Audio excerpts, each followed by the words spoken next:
Hello student, welcome to my YouTube channel. Today I will discuss about top 15 questions 5 मई अप्रैल का 5 मई 2025 का both Hindi और English language में होगा. Okay, let us start now.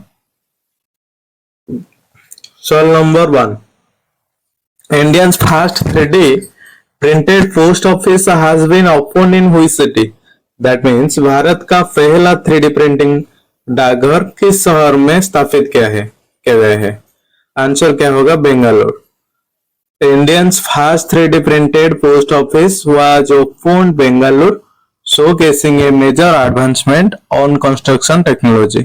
That means Bengaluru में भारत का पहला 3D प्रिंटिंग डाकघर खोला गया है जो निर्माण तकनीक में एक नया मील का पत्थर है.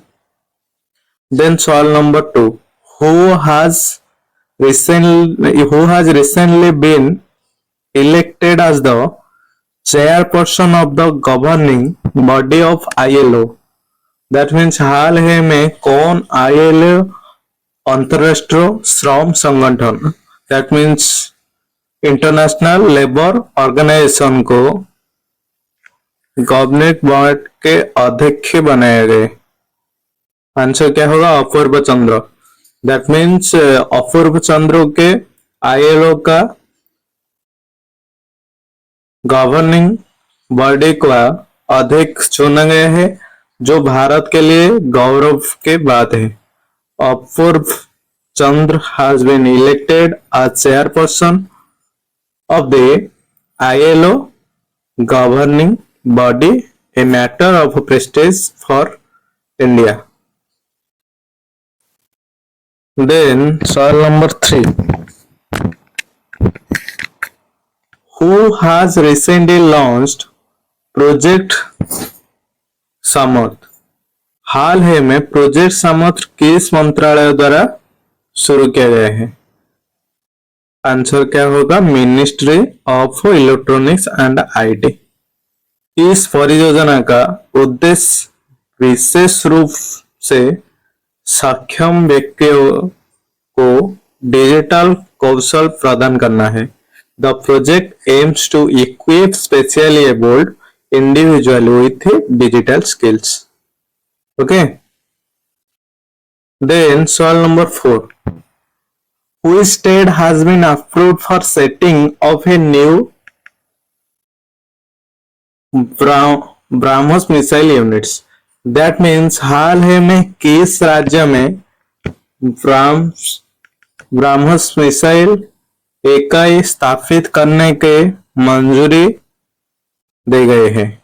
आंसर क्या होगा? अरुणाचल प्रदेश. दैट मीन्स सीमा सुरक्षा के मजबूत करने के लिए अरुणाचल प्रदेश में ब्रह्मोस मिसाइल इकाई स्थापित की जा रही है. That means a new BrahMos missiles unit is being set up in Arunachal Pradesh to strengthen border security. Then सवाल number 5.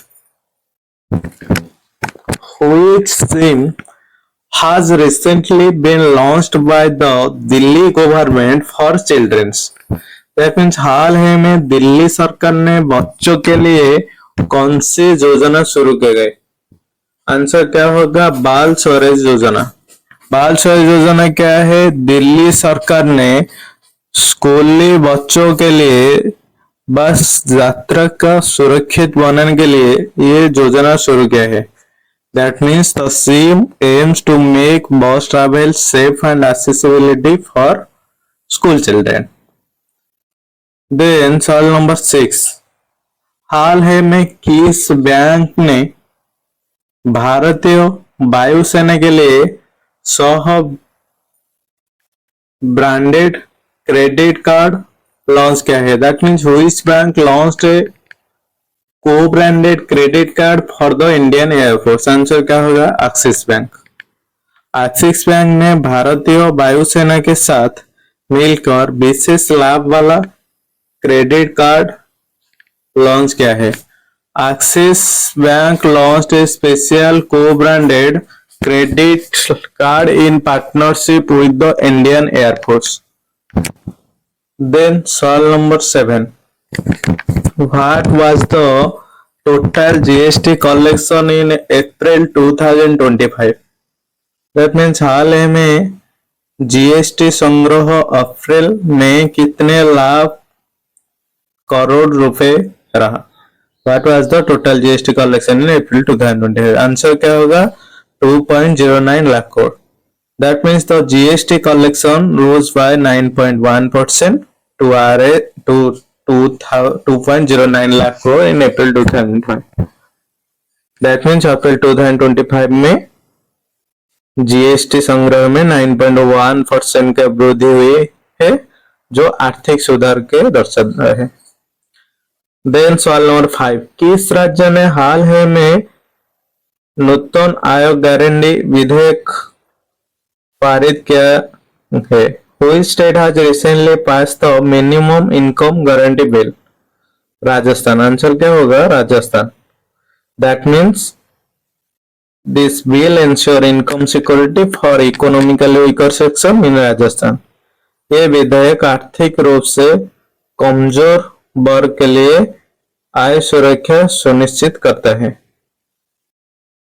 देन सवाल number 9, Which state has launched the मुख्यमंत्री लघु उद्योग प्रोत्साहन योजना? किस राज्य सरकार ने मुख्यमंत्री लघु उद्योग प्रोत्साहन योजना शुरू किया है? आंसर क्या होगा? Madhya Pradesh. This scheme aims to boost small business and creates employment. That means इस योजना का उद्देश्य छोटे उद्योग के बढ़ावा देने का और रोजगार सृजन करना है। देन सवाल नंबर 10, भारत ने किस देश को 4.5 टन टीके दान किए हैं? India donated 4.8 tons of vaccines to which country recently? Answer होगा अफगानिस्तान। भारत ने मानवीय सहायता के तहत अफगानिस्तान को आवश्यक टीके भेजे। India donated essential vaccine to Afghanistan as humanitarian aid. Okay. Then next call number 11. Who has taken over as Chief of Integrated Defense Staff recently? That means किसने इंटीग्रेटेड डिफेंस स्टाफ के प्रमुख का पदभार संभाला है? आंसर क्या होगा? Air marshal Ashutosh Dixit. That means he has assumed charge to coordinate among the 3 armed forces. इसका मीन्स क्या होगा? उन्हें तीनों सेनाओं के समन्वय हेतु इंटीग्रेटेड डिफेंस स्टाफ का नेतृत्व संभाला है। देन क्वेश्चन नंबर 12 क्या होगा? India signed an MOU with which country for the cooperation on smart city? That means Bharat ने स्मार्ट सिटी सहयोग के लिए किस देश के साथ समझौता किया है? आंसर क्या होगा? France. India and France agree to cooperate on smart city development. That means Bharat और फ्रांस ने स्मार्ट सिटी परियोजना में मिलकर काम करने पर सहमति जताए हैं।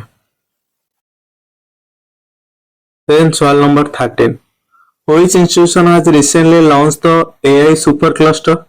हाल ही में किस संस्थान ने AI super cluster लॉन्च किया है? आंसर क्या होगा? CDS पुणे। CDS पुणे ने भारत का सबसे शक्तिशाली AI super cluster लॉन्च किया है। CDS Pune launched India's most powerful AI super cluster. Then question number 14. Sanjay Jaiswal has been appointed as the chairman of which commitment? That means Sanjay Jaiswal को किस समिति का अध्यक्ष नेतृत्व किया गया है? आंसर क्या होगा? Estimates Committee. That means the Lok Sabha Speaker appointed him to head the committee that monitors government spending. इसका मीन्स क्या होगा, लोकसभा अध्यक्ष ने उन्हें इस समिति का अध्यक्ष नियुक्त किया है जो सरकारी खर्चों की निगरानी करते हैं। देन लास्ट सवाल, किसने नई डिजिटल घड़ी डिजाइन के लिए राष्ट्रीय प्रतियोगिता को घोषणा किया है? Who has announced the national competition for designing a new digital clock? India. India Railway launched this contest to promote innovations in digital clock design. That means भारतीय रेलवे ने नवाचार को बढ़ावा देने हेतु ये प्रतियोगिता आयोजित किया है। Okay, I think you are satisfied with these questions. If you want this type of video, then like, share and subscribe this channel. Okay, thank you.